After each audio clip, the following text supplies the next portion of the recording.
Hello, everyone, and welcome to TEP Talks Professional Series, a groundbreaking new podcast dedicated to showcasing the diverse career journey and professional accomplishments of TEP alumni, brought to you by the TEP Foundation. I am your host, Stan Silverman, URI Class of 79, Tau Omega 402. It's my privilege to speak to TEP brothers across a wide spectrum of industries, gaining insights into their fields, advice for breaking in, and a realistic look at the day-to-day work behind some of the most impactful careers in the modern economy. Personally, I found so many of the brothers with whom I spoke to have such interesting stories. I'm sure that in addition to the educational benefit that you will gain from watching and listening to these professionals, the stories that they tell are just plain fascinating. So pick one, anyone, or pick them all. I'm certain that it'll be worth your while. Thank you and happy watching. Hello, everyone. Today, I have the good fortune to be speaking with Stephen Rodriguez. Stephen is a manager for startups for an international nonprofit organization. So, without further ado, here we go. Good afternoon, brother. Afternoon. Where are you in the world today? I'm in Poughkeepsie, New York. Okay, awesome. Where are you? I'm joining in from Rockville, Maryland, on the Washington D.C. side. Okay. So tell me a little bit about yourself. Sure. I'm an ecosystem builder by trade. I help build different startup communities across the world. I work at a nonprofit currently called the Global Entrepreneurship Network, and I have the privilege to engage with entrepreneurs and founders across 200 countries, helping them kind of explore if and where they are in their what I call their entrepreneurial journey, and then hopefully keeping the momentum going for them. And apart from that, no, I'm a father. I have a kid that's 3 years old, so he runs the house. So learning how, getting used to that, and well, trying to see how much impact I can make on the world in the little time that the kiddo and the job leave me. So, how do you help these entrepreneurs? Helping them comes in different flavors, different ways over the years. I think when I first started, when I graduated, it was more as a program manager. So I running different programs for entrepreneurs. Specifically, I was running a competition where entrepreneurs would pitch themselves. They would go into a competition format, and then they would get selected, and they would win prizes. Other formats included coming over a 3-day program or a weekend called Startup Weekend. We'd introduce them to entrepreneurship. We'd give them the tools. The mindset really is what we wanted to catalyze. And then we'd help them with different prizes and perks for the top teams to hopefully continue on their entrepreneurial journey. These days, I'm more community building, and that means more a bit about doing more non-equity or non-dilutive grant funding initiatives, so that not just do they, win and say I won, but they also get cash prizes in that sense, more on a global scale.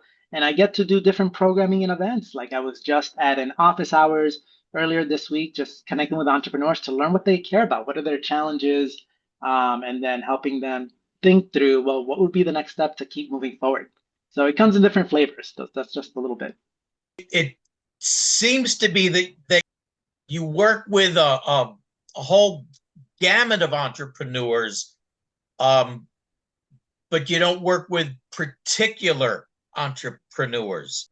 Yep, we don't have, or at least I don't have the mandate to only focus on specific verticals.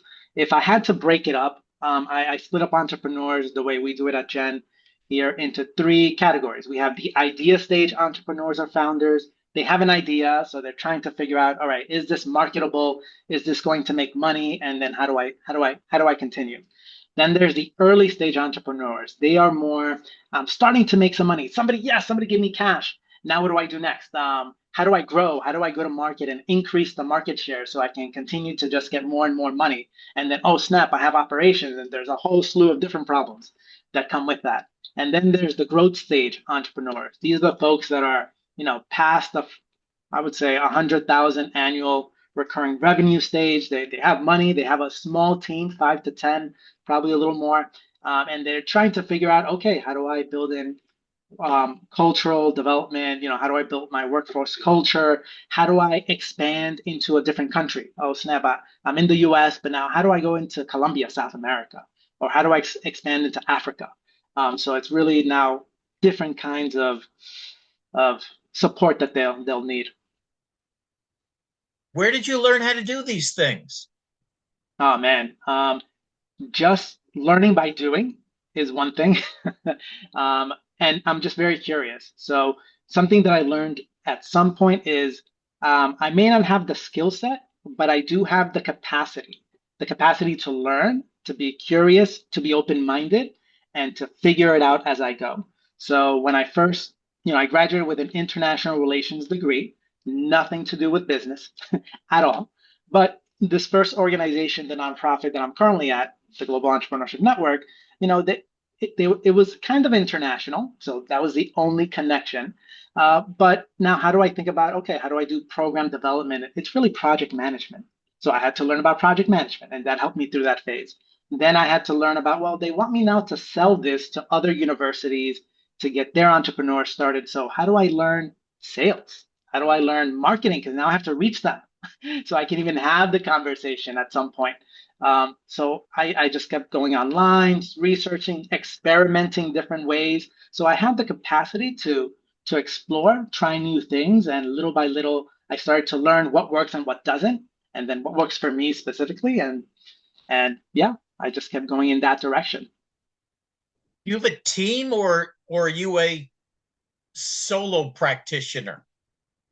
Sure. So the nonprofit that I'm currently at, it is a team. There is a president.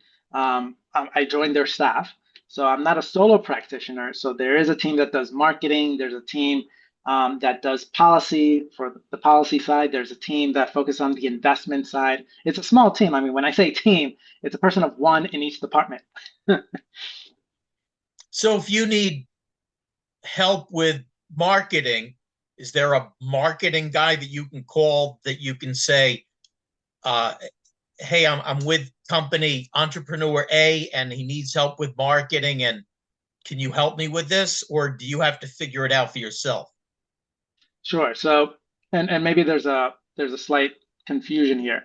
As the nonprofit, we are not necessarily providing the service to the entrepreneurs.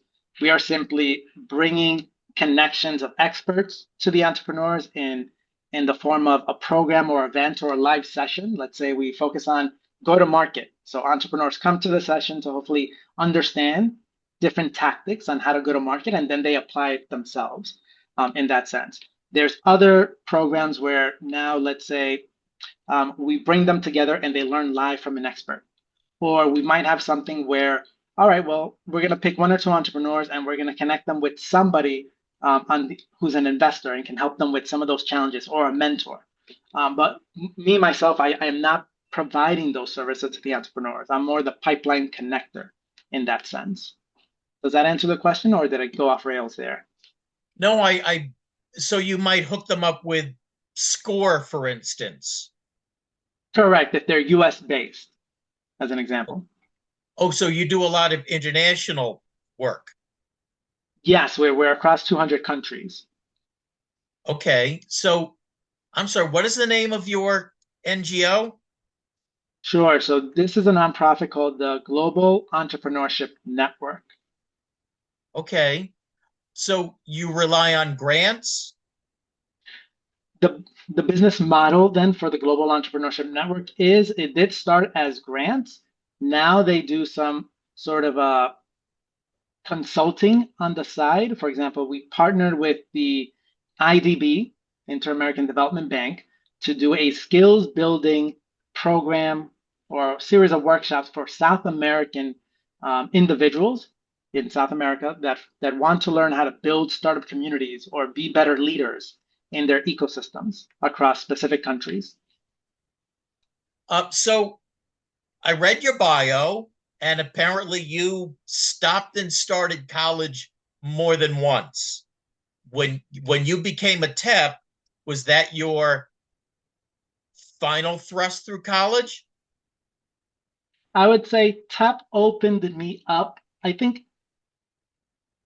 I'm a first generation university student. So my parents did not go to university. They didn't know what to expect. So they did not pass on to me any expectations other than it was very important.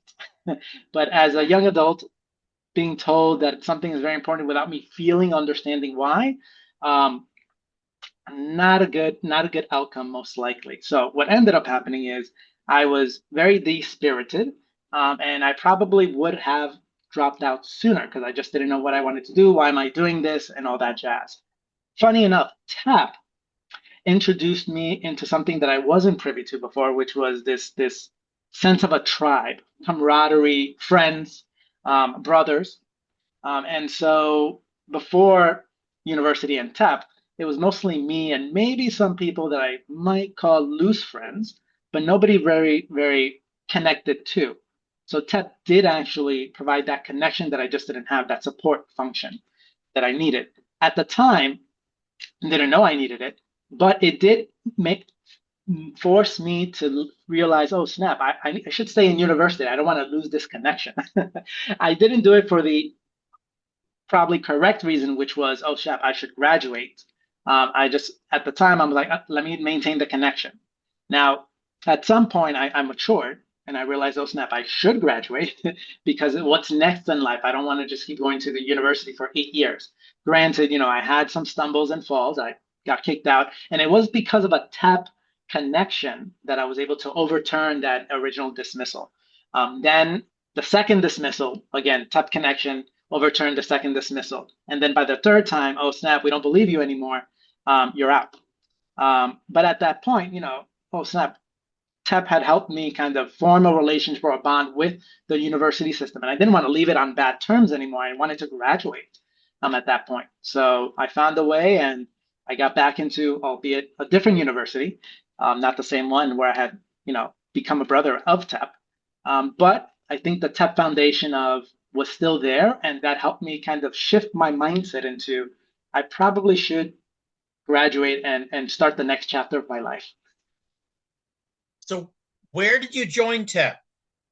At Queens College, the Epsilon Theta chapter in Queens, New York.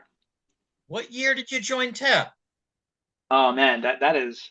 I wish I could remember. It's been a little while back.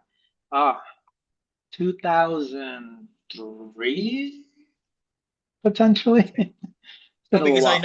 I know a lot of Queens College TEPs. Steve Mincer. Steve Mincer, Glenn Dewar. There's a few characters there. Oh, okay, so you know them. And where did you finish your college?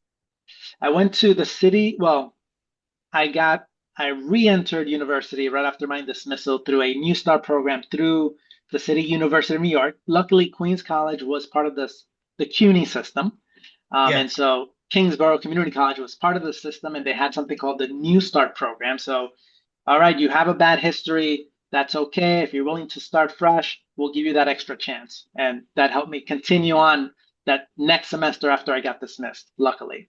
From there, my mindset was different than when I had first entered college. Thankfully, in part to TEP and the experiences there. And so I just had my act together. Went to honor system, got a scholarship, and then finished it, albeit in 3 years. Kingsborough is a 2 year university, but I did it in three because I was able to do extra stuff like go to Costa Rica for a paid program through a scholarship and things of that nature. And then I graduated and went to the City College of New York in Manhattan. And then I graduated from the City College ultimately. Now, I did not get a chance to engage as much with the TEP Brotherhood at City College. I was more connected to Queens College, even though I was more at City College in those final years. What year was that you graduated? 2014, finally, Okay. finally. What happened after that? So Oh, now I you have your think, degree in international relations, and then what? okay. So some context, before graduating, I had done two things. I maintained, the honors connection at City College. So I joined an honors program, got a scholarship to something called the Skadden Arps Legal Talent Pipeline. I was preparing to go into law school. That's what gave me the scholarship. So I was gonna, continue it. But then I realized law school degree isn't for me because they gave me, classes simulating how it would be in law school, which I'm thankful for because it's like, that's not what I want to do. But it paid for my university. So I was super thankful in that sense.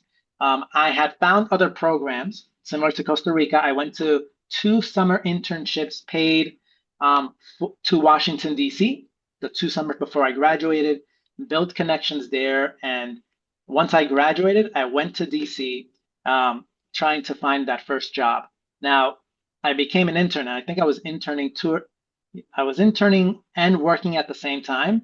Those ugh, those post graduation year is very fuzzy because it's like I'm trying to figure out my career. I don't have connections. I'm in a new place, but this is where I want to be because I was into politics at the time. So it was very tough, but I stayed the course, just enduring and then trying to figure out which way to go. And that's how I got my first time job. Funny enough, I had gone to a program, just being part of the community and trying to find connections. It was called the Startup Weekend program and introduced me to entrepreneurship, which helped me when I applied to my first full-time salary job. That experience, because again, I didn't have much business development to me, that experience helped put me over the finish line to get that job. So I was able to do that roughly a year after I graduated. So it did take a little time. So I was working, I was working as a waiter for a good part of that year, and then just starting to, go up and climb up in my career ladder, I guess. Well, you certainly have stick-to-itiveness. Yeah, we call it grittiness, having grit, the ability to endure as best you can.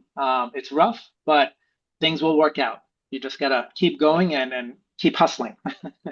Yes, yes. But you don't give up. You just keep on working at it until things fall into place. Yep, yep. So you're not working for the same company that you started with. I am. So again, funny story and cause of events. I did that job for 2 years. I remained connected to them, even after I moved on to the next job. I, I became what they call now a global leader, just connected to my family's from Colombia. So I was doing some stuff locally in DC, and then every time I went to Colombia, I would do some stuff there as a volunteer organizer. Is probably the best term I can use. And so over the years, I maintained connection. They have an annual conference. It happens in different parts of the world. It started in Medellin, Colombia while I was there, and I was able to go to the other one in South Africa. And then once I left, I still kept going. So the other conferences were what, Turkey, um, um, Saudi Arabia, Bahrain, um, and so last year was Indiana. I just remained connected. And then they had this other position that was kind of like the next step from where I was when I originally started with them. And yeah, they reached out to me and it was a natural fit. Granted, I had the relationships because I maintained connection with all of them. Well, that's great. And of course, um, undergraduates are going to be watching this and hopefully getting some guidance and some wisdom from you. So the fact that you maintain these good connections and that doesn't happen when you say, this is my last day, I'm leaving. When you give the employer or the NGO notice so that they have time to recruit someone to replace you is a much better path for maintaining those good relations than not. Yeah, and that's just part of I guess I've come to learn it as professional etiquette. We all have to have some sense of it, and we learn it as we go. Hopefully we can learn it sooner rather than later. So it doesn't hurt our chances in our career. Yes. It's best not to burn those bridges. Yep. There you go. Yeah. So where will you go from here in this career? Um, I'm always adapting. I've maintained what I like to call a futurist mindset. I try to stay curious. I'm open, adaptive. When before remote work became a thing, I was remote working already, and I just learned, okay, well, this is it was happening to me at the time in 2018. I was able to just work from anywhere, and I just learned how to get into that mindset. How do I maintain focus? How do I maintain connection even though I'm behind the screen and not next to the person in a cubicle? Like there are certain things that I had to learn to make it work for me back then. And then when COVID hit, then everything became remote first. And so it didn't hit me as hard. When AI was coming around, and I forget what year, I was already being introduced to AI and the possibility of the changes, and I was being exposed to it. And all I did was experiment. All right, well, if this is going to happen, let me test it out and let me learn what they're talking about. And then it became mainstream, but I was already working through two or three different tools at the time with AI and learning how to make it work for me. So I've been fortunate that I just have an open mind and I experiment as much as I can. Otherwise, these things would kind of hit me blindsided and I'd be panicking, scared, and or not just being closed off to the benefits and the opportunities that these tools may bring or the changes that life just happens to bring. So I would say keep an open mindset for sure, and that's been helpful for me in my career. How much of your work presently is remote and how much is on location? Sure. So I have not been to a formal office setting since 2000, oof, 2019. Have not had a formal office space. So everything is usually remote. And right now it's 100% remote. In fact, I'm in my co-working space in my own apartment building that I'm in, working remotely.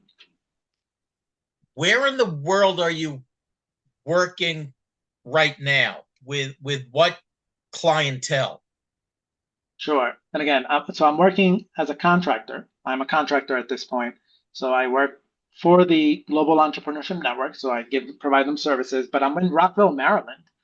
When I travel, let's say I was 3 years in Colombia between 2022 and 2024, also the 2021.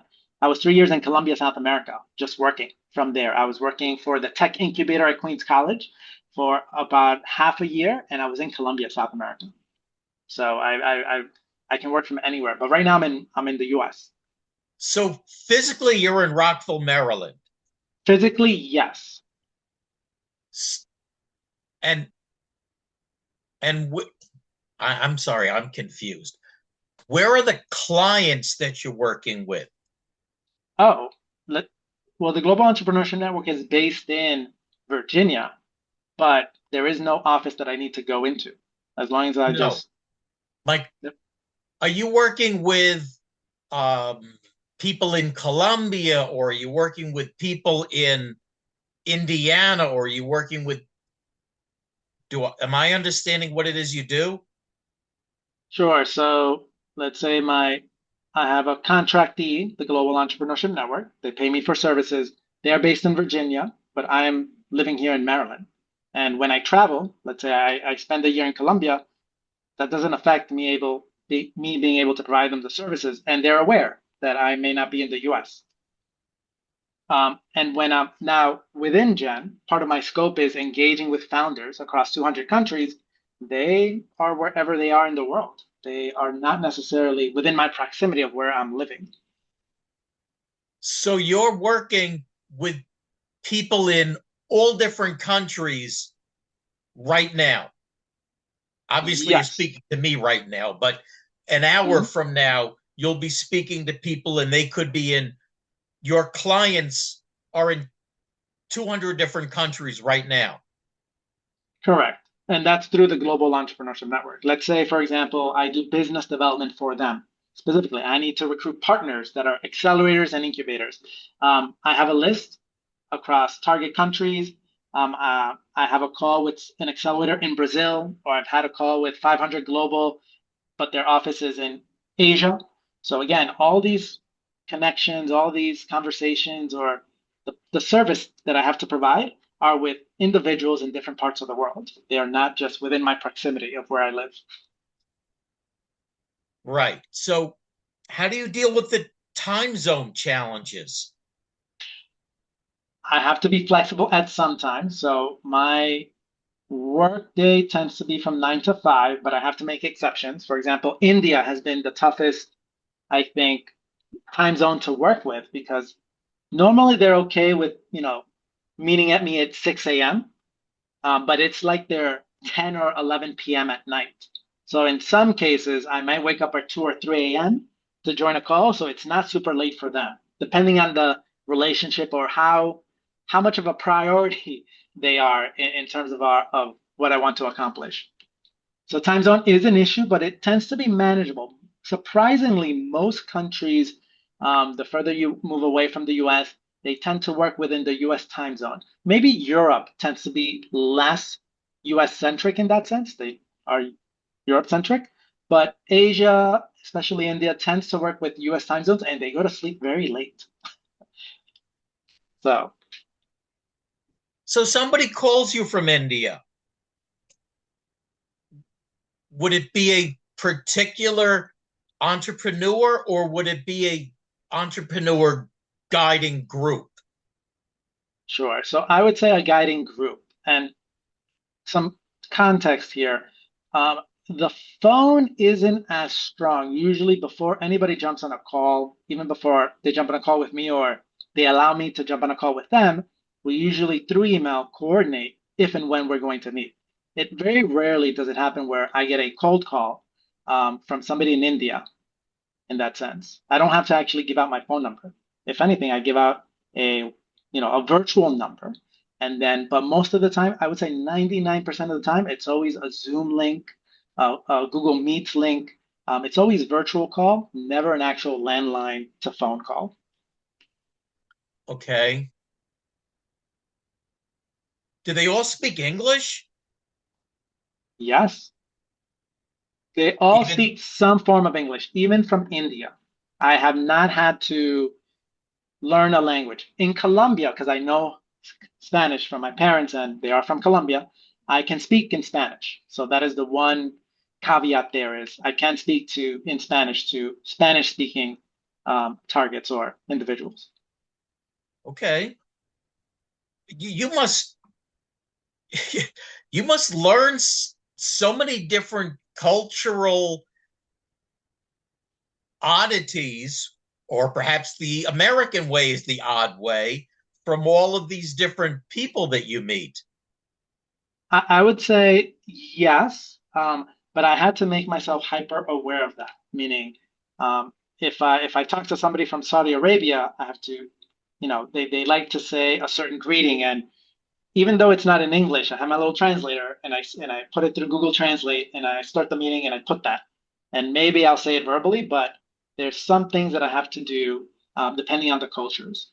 So Saudi Arabia being one of them, where they have this saying in Farsi, I think it's a dialect, and so hey, great. I don't know. They have a saying, have a copy paste somewhere, and then I put it in the chat. So as we're speaking, they see that and like, oh, okay. And I'm trying to build that connection to them because as I'm thinking through partnerships, how to get people to trust me to do the thing I want them to do, I have to form some type of trust building early on so that they'll likely do what I intend for them to do. Okay. So you don't actually listen to any of the pitches that some of these entrepreneurs might have. I don't need to, not for the purposes of my job. My job is to make sure that they're collected and I pipeline them to the right people that do the reviews. For example, for the Entrepreneurship World Cup, which is our $1 million non-dilutive grant funding competition, we recruit judges. And I think we recruited 120 last year. And so they're the ones who, okay, we have to divide all these applicants, and we had 12,000 applicants, and we divided it across the the 100 or so judges, and then they're the ones who do the review, provide the scores, and I have to do the back end formulas, computational numbering system to figure out, okay, who are the top scores and which ones are going to advance or not to the next round. Okay. So I owned a jewelry store. I made lots and lots of mistakes that hopefully I learned from. In your career, and as you're learning this career, did you make any real mistakes that you said, wow, that was really stupid, or I'm never going to do that again? Yes, a lot of times. I think I think it's just part of human nature to make mistakes. The only thing is, as long as you learn from it, it was more of an investment. So that's I try to have a positive mindset there. So I don't drag myself down because if I can't advocate for myself, nobody else will. So I have to make sure I'm not just, we tend to be harsh with ourselves the most, is what I come to feel. I think the biggest mistake I've done is, funny enough, with the same organization. Part of the reason why I left after 2 years is I was fired because I sent an email, but it wasn't through their email system. I sent it through my personal email by mistake. And so that was just a no-no, and I got fired. Still maintained the relationship. It was only that one thing. And obviously I got rehired back. But ever since then, I learned, okay, let me make sure I'm sending it from the right email system or domain and not my personal one, because that just leads into all sorts of trouble. That was just, I think, one of the more biggest memorable ones so far. Hopefully the only one. I hope so. How Yep. does so being that I'm almost 70 years old and a little and out of business, what effect does how does AI come um into your proximity and affect your work? Sure. So I'll answer it in three ways. I think from a proximity perspective, AI is able to um, help me understand things a little more clearly. Let's say when I'm, let's say I had 12,000 applications to potentially think through, okay, how do I divide this? And that's a lot of Google formulas or Excel sheet formulas, manipulation and all that stuff, and then the sorting and relaying it to the right judges. All of that I had AI do, meaning I could do it myself and it probably take me a week or two. But with AI, I was able to create a system where AI, takes all this, divides it in X number of ways, and assigns it to a judge, and that way it's a little smoother. If I do it all myself manually, I'm prone to errors as a human. So maybe I give somebody more than others, or I give them the wrong links for some reason, and now they're confused, and now that's going to confuse the system and whatever, and then that just leads to whole sorts of other landslide messes. So I had to leverage AI to help me custom build the formulas for this Excel sheet that kind of took all that information and put it out in the right way to the right people at the right time. So that's a bit about proximity. Others that fall after that is, I do lots of reporting. I have to think through, what do I write to the founders this week or next week? So there's a lot of articles I can read. I aggregate the best sources that I can find into a tool, and I use AI. Okay, look at all the recent articles over the last week. What are some good resources for founders? And oh, by the way, I just had this conversation with a founder. Take that transcript, look at the challenges, and now find me an anchor article where I can focus the newsletter on and then provide different resources afterwards as well. And again, that'll take time to do that. But with AI, I'm able to have the machine filter through all that content, provide recommendations. Granted, I have to still be the one to review because Lord knows the AI can potentially hallucinate, make mistakes, but it gives me a working draft to start from as opposed to me starting from scratch. So from a proximity perspective, that's how I tend to be more AI forward. I'm finding the ways where AI can not replace me, just do the stuff that is mundane, isn't exciting for me, or just not necessary for me to free up my time to do the more important stuff, to be creative, to think through the challenging things that actually make an impact versus these low level things that just doesn't make sense for me to spend too much time on. So that's one. Two, I have to be open to AI because in my career, as I want to progress, there are people, obviously everybody's shouting, oh, AI, we're scared, it's going to replace us. I don't feel like AI is going to replace us. It's here to help us. But where AI will replace us is if we don't learn to leverage it. So I may lose my job or my competitiveness to somebody who knows how to use AI better. Or if I don't use it at all, that somebody that's at least using it. So I need to make sure that I'm at least able to use it so that I don't lose out to somebody that can. Because I think the ones that don't use it, the ones that refute from it or build that wall, like, no, I don't want to use it, or I'm scared, or I don't think I can learn it, then those are the people that will be left behind. And I do not want to be left behind. And then third, um, I haven't really kind of gone too much into it, but everybody's talking usually in my spheres about agentic workflows and having AI bots or personalities or AI roles, doing work autonomously. And sure, you review, but they're doing it. Like you sleep and the machine's working for you. I have not gone down that road. I've tried. It's just a little more technical. And so I have the capacity for it. I don't have the skill, but I have the capacity to just learn and experiment. And maybe I'll get there in like a month or two. Well, maybe I'll try my first bot. There's some security things that I have to take care of, but I'm at least open to it. That's the right attitude because it's not going to go away. Yep.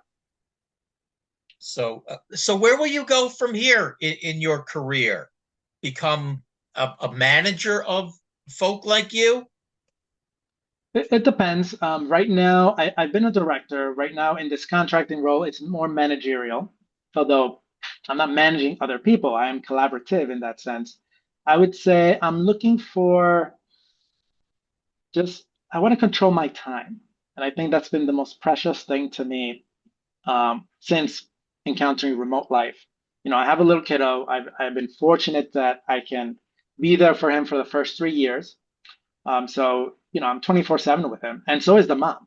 She's also remote working all the time. So we've been there for them. He doesn't know the concept of daddy goes away and comes back at 5 p.m. or 6.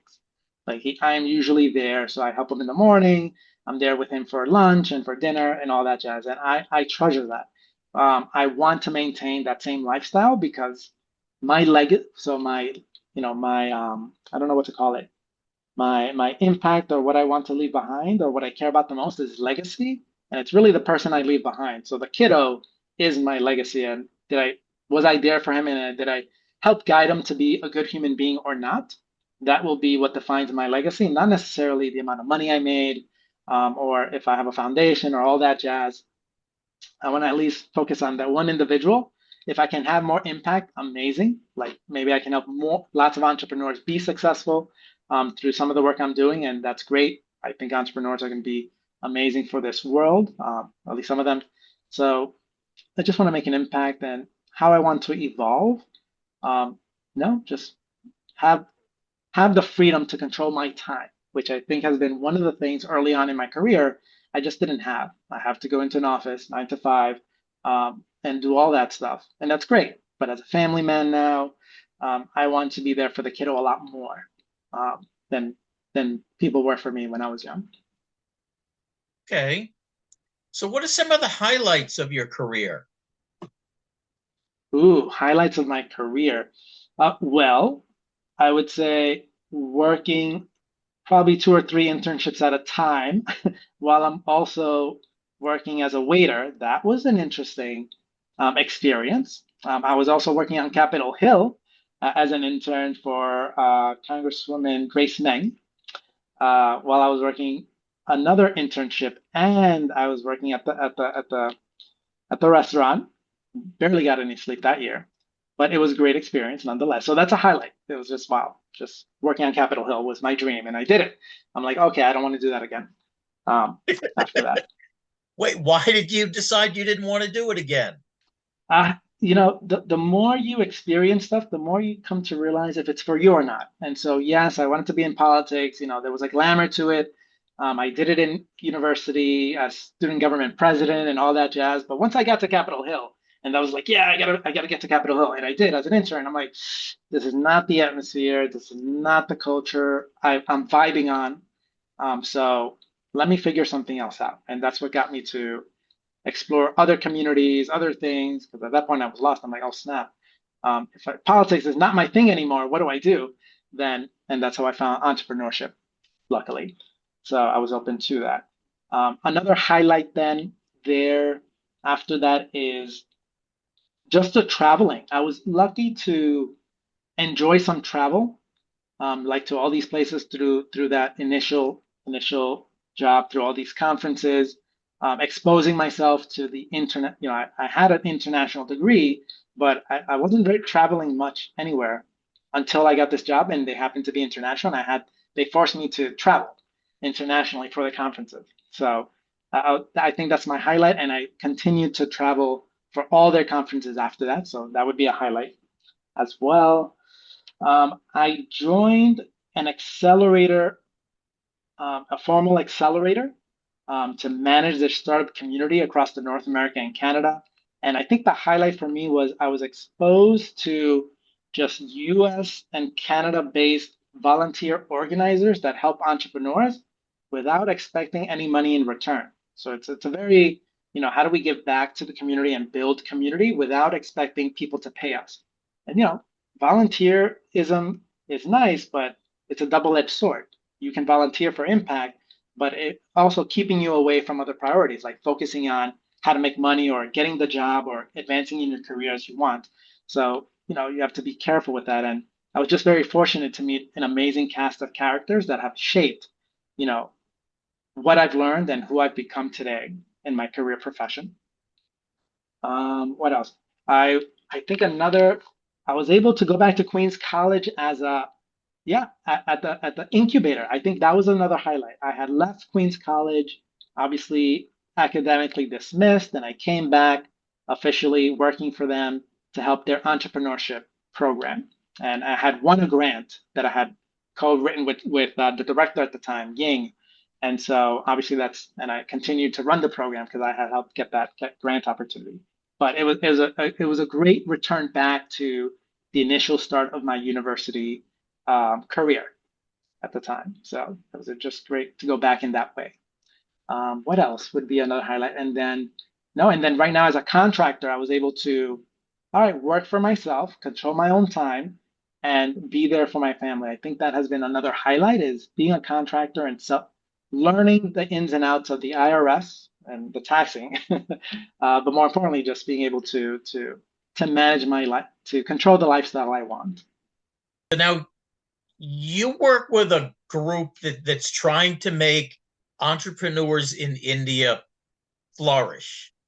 And now they've gotten to a certain level and they've said, hey, Joe, this is a really silly idea. Brad, this idea is really worth pursuing. So now they've taken these 100 people and they've gotten it down to a pool of 10. And now these 10 need guidance going forward. How do you know who to hook them up with that can give them the guidance that they need to go to that next step?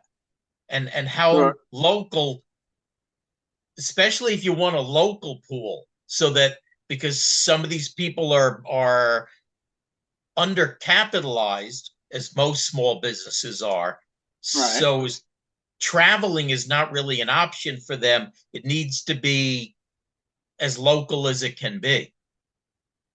Well, most of the support, most of the local level support, so definitely idea stage and early stage entrepreneurs, they tend to have the resources locally, meaning they don't necessarily come to us to provide them. We'll pipeline them to the partners that we have on the ground level, but they're the ones who provide the services that most of the time the entrepreneurs may not be aware. And so we always push them start local first, leverage the resources that are local to you. And then as you grow and revenue starts hitting, then you can start exploring something more at an international level. For some of the programs, for example, the Entrepreneurship World Cup, we baked it in where part of the funding that we raise is to pay for them if they are a finalist. Our finals is in Riyadh, Saudi Arabia. The idea stage entrepreneurs that we select do not have the funding for that. Obviously, they're idea stage. They don't even have revenue. So we pay for it. We cover all 100 finalists to attend the global finals. So we make sure to reduce the burden if and where we can in that sense. What do you do at these conferences? At the particular conference called the Global Entrepreneurship Congress, we unite. Usually, we are engaging 4 different personalities throughout the year. We have the founders, and that's what I engage with. My counterpart focuses on the investors, LPs, angel capital firms, investment firms, and all that jazz. So she focuses on them. We have somebody that focuses on the policymakers and elected officials, and we have somebody that focuses on everybody else who supports entrepreneurs. Could be an incubator, an accelerator, anybody that does a program. And so at the Congress, we kind of unite all these communities together, and we do 3 things: programming for the founders specifically, skills building, learning about new trends like how to leverage AI before other companies leverage it and outbeat you in the world and stuff like that. We provide connections, so networking. We provide investor matchmaking for specific founders that are looking for that. Not every founder is looking for capital, some are. And so how do we connect the investment side to the founders? So we have that, in person tends to be a lot more interesting. And then we have no, I don't want to go into that, but for the founder specifically might be, better relatable. We just have different experiences, like finding different incubators and accelerators in the region. Some of them are accepting entrepreneurs from all over the world. So it's a great way to build connection to them in that sense. So it really depends, but most of it is bringing the communities together, creating what we call serendipity. You never know who you're going to meet that can be that connection point or that pivotal ally that can help you get to where you need to go. So we try to create serendipity as much as possible by combining all these different groups. Well, I guess 4 groups together. Okay, so let's go back to India again. So you have the group that's helped to whittle down this batch of entrepreneurs into feasible, usable, profitable ideas. And now they need to go to the next step of guidance. Who finds that next step of guidance? Do you do that, or do the Indian council do that for them? Usually that's the local country partners, I'll call them. They're the ones who, if there's founders from India, get connected to Gen. Gen provides a global platform for them to connect with each other. They can connect with their, other people from India who are on the platform, or connect with some other founders across different parts of the world. So that's us from a global perspective. But from a local perspective, it's usually the partners that handle the pipelining, the resourcing, and all that jazz. We'll do programs at the global level that they can participate in, like the Entrepreneurship World Cup. But again, the filtering of that tends to be by other, what we call experts, and other people that can, select or help us select the ones that advance. I hope. Does that answer your question? So they've decided who should advance on that country level, and then they need more specific help. Does the local people hook them up with that more specific help, or do you do that? Okay, for the Entrepreneurship World Cup example, then, because it is a global program, we have a global team that focuses on that next step. So let's say there's a group from India, let's say 10 entrepreneurs made it into the next level of that competition. We have a virtual boot camp where we focus on bringing experts virtually into that, and then they focus on specific skills building topics for the entrepreneurs that advance to the next level. But that's more global. They'll cater to the India folks, but they'll cater to the other founders that also advance to that next level. So when it's a global program, we'll have a global team or global exposure that connects the local to the international in that sense. And who finds that team of experts to help the entrepreneurs? Usually a mix between us and our partner. So in this case, the Entrepreneurship World Cup, we have a partner called Monshat in Saudi Arabia. They're the ones that we are partnering with to provide the funding, but also the programmatic support throughout the experience. And so they're the ones who, with us, we find who the experts are and provide the programming to the founders. So the Saudi Arabians find the experts, or you find the experts? We both How find the experts. We collaborate. how do you there's no yellow pages anymore. How do you find them? Well, they have connections, they have a network, and we have a network. And so, okay, if the topic is business development or go to market, maybe go to market might be easier. Then, okay, who do we know in our network that can speak to that topic? And if we don't know, then let's speak to our board. Hey, do you know anybody that focuses on that? We have a network of investors. So usually they know somebody that can speak to a specific topic.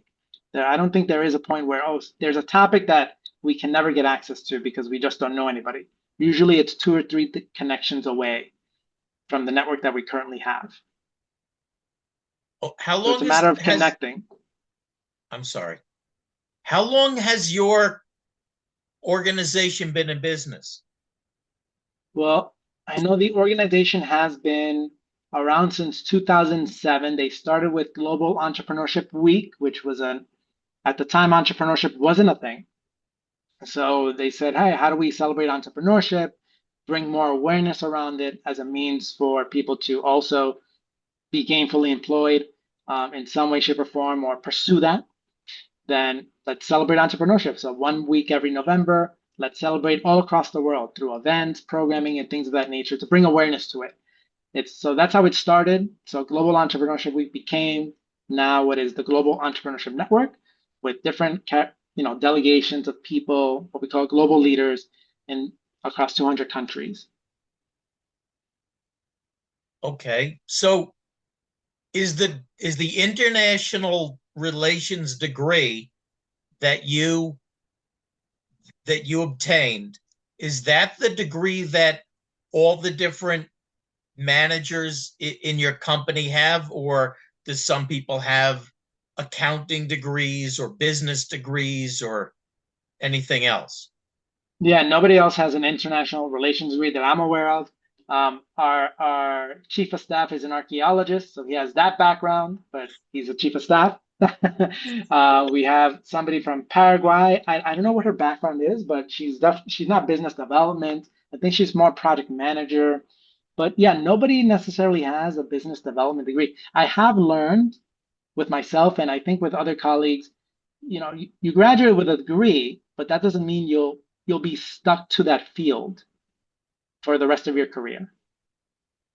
So if you had it all to do over again and you knew that you were going into this field, would international relations be the perfect degree for you to have to match up? I would, if I had to do it all over again, so if I'm starting from that point when I'm in my youth, oh man, I would probably not do international relations. I would probably do a mix of no something technical. I would probably do coding. I code on my spare time. I've been liking it. With the help of AI, I can actually do more coding than I normally would, and it helps me with my mistakes and it helps me learn. Like, oh, I didn't know you could do that with code. Oh, I didn't know that was the reason why. So I'm technical in that sense. So I would probably do a technical course on how to code. Which language? Unsure, but not So there. to do the career that you're doing, coding would have been the best degree for you to have to do the work that you're doing today? So hindsight is 2020. No, it's not needed because obviously I'm here without the degree. I'm here because I'm here in where I am today without the technical degree. But knowing what I know now, and to leverage AI and all these applications coming to fruition, I would probably have opened more career pathways had I been had a technical background through coding or something similar of that nature. Or at least And that's how you I feel personally. It's subjective, obviously. and you'd be able to do the job you're doing today better if you had a technical degree? I would leverage AI a lot more efficiently and a lot more productively, having that mindset, a technical mindset. Okay. So is your career a career that undergraduates who don't know what to do with their lives, is this a career that will continue to grow and a career that you would recommend that they might look into? Sure. So if I had to break it down into a binary, label of some kind, the career that I'm in right now is programming. Well, how do I say it? Project management is probably the simplest label. I'm a project manager in many shapes.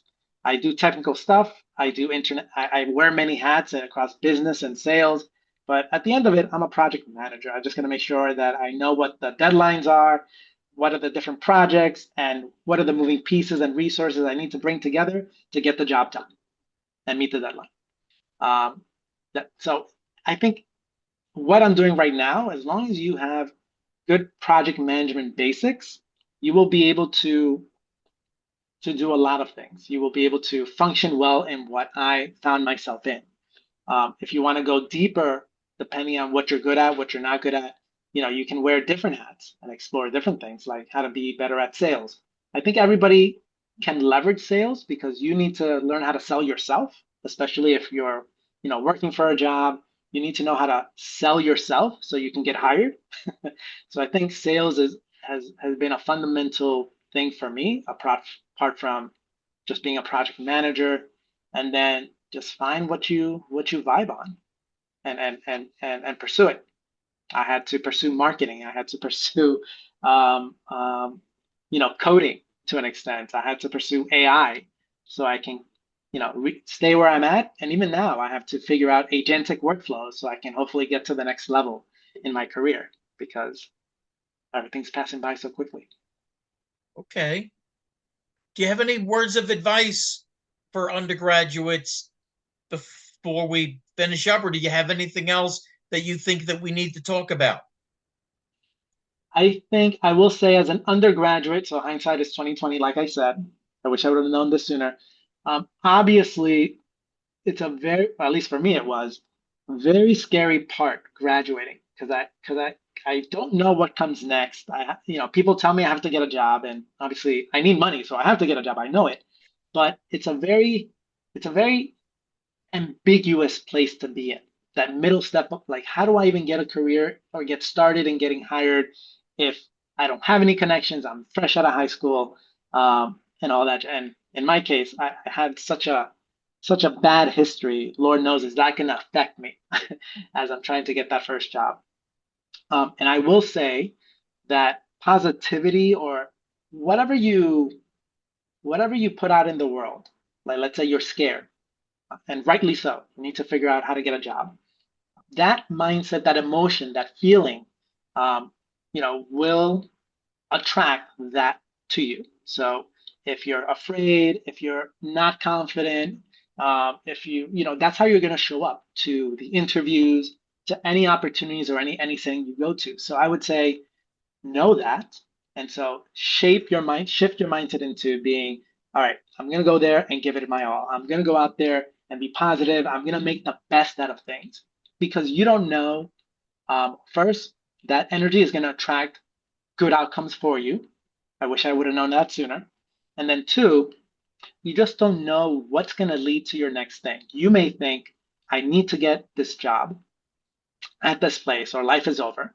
But maybe on your way to get that job, or at least trying to, you meet somebody else and they recommend you for something else and you find a different job. You just don't know where the possibility or how it's going to wind up. I think I was very linear, like I have to follow this path. But I've learned that I have to go forward, but it's okay to meander. I'll find my way eventually. And even now, as I'm trying to figure out more contracts, I'm trying to figure out, what's the next thing I want to do. If I don't want to do contracting anymore, I am just open and I know things will work out. It's a lot scarier for somebody that obviously fresh out of university, I would have been scared shitless. I don't know what to do.